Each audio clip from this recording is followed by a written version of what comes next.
প্রধানমন্ত্রী আমাকে নির্দেশ দিয়েছেন তারেক রহমান সাহেব যে গিয়ে সরজমিনে দেখে আমরা যেন এই কাজগুলো শুরু করতে পারি।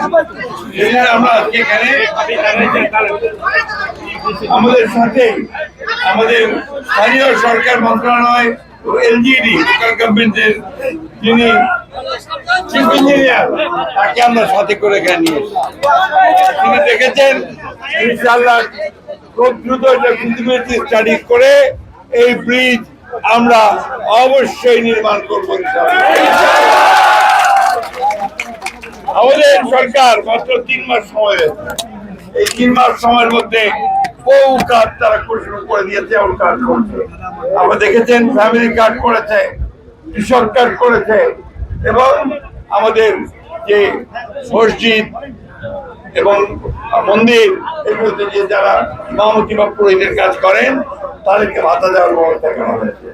সেই সঙ্গে হাল কাটার কর্মসূচি গ্রহণ করা হয়েছে। আমরা নিশ্চিত থাকতে পারেন যে এখানে মুন্সিগঞ্জের যে সমস্ত কাজ বিগত ফ্যাসিস্ট সরকার কিছুই করে নাই, হাতে দেয় নাই, সেই কাজগুলো ইনশাআল্লাহ আমাদের তারেক রহমান সাহেবের সরকার এই কাজগুলোকে সমাধান করবে।